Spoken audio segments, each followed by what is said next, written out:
Olá pessoal, tudo bem? Vamos dar continuidade ao nosso aprendizado sobre a molécula de água.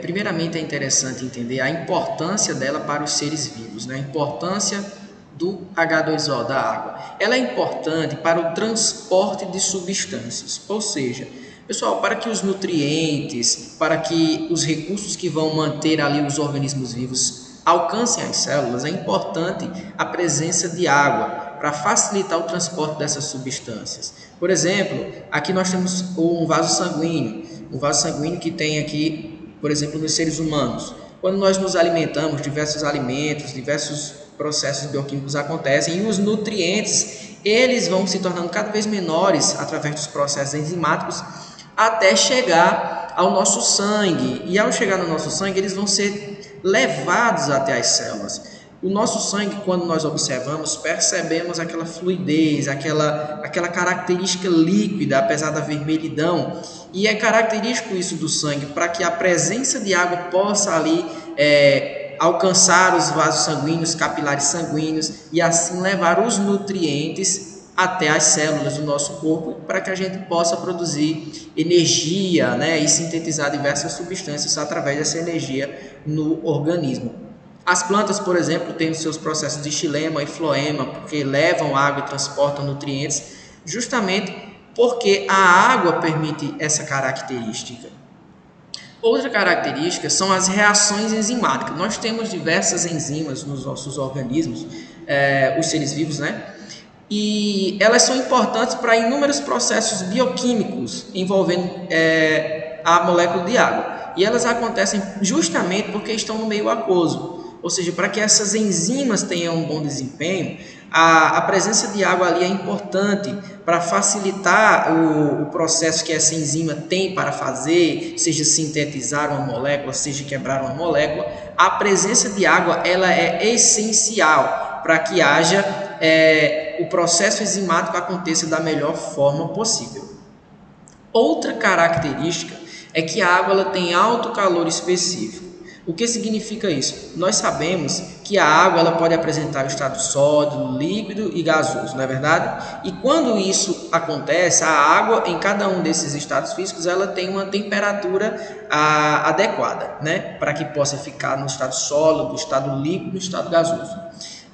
O que tem a ver o calor específico? A água, para entrar no estado de, por exemplo, de ebulição, por exemplo, ela precisa estar a 100 graus Celsius, vamos dizer assim, a nível do mar, nessa pressão a nível do mar, a 100 graus Celsius, para que ela possa sair do estado líquido para o estado gasoso.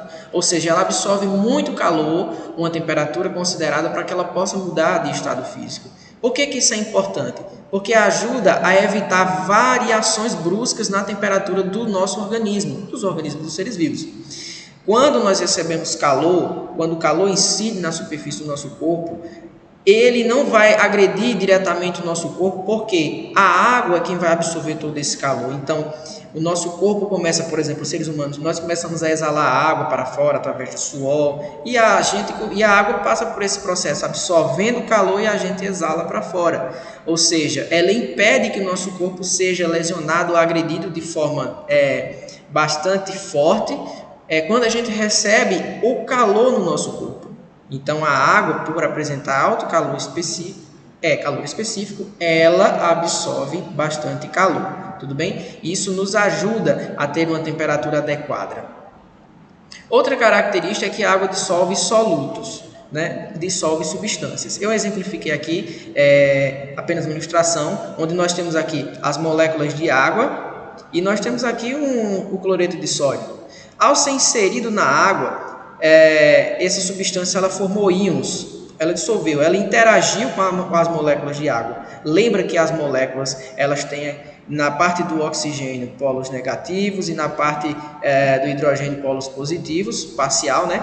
Quando essa substância, que é o NaCl, o cloreto de sódio, ele adentrou nessa superfície, ou imagina que entrou no nosso organismo, ali no ambiente aquoso, a presença de água vai formar esses íons, o íon cloro, né, que é o ânion, e o íon sódio, né, que é um cátion, porque apresenta carga positiva. Então, os polos negativos vão interagir com os polos, com os íons positivos, e os polos positivos do hidrogênio vão interagir com os íons negativos.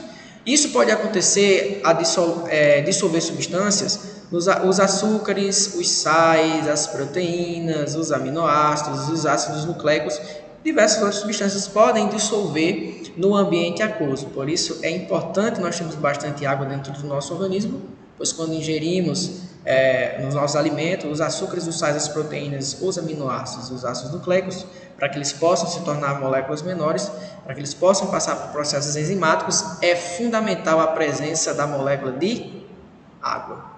Tá bom, pessoal? Se você gostou do vídeo, dá um like aí, siga nossa página, se inscreva no nosso canal, tá bom? Um grande abraço para você e boa sorte.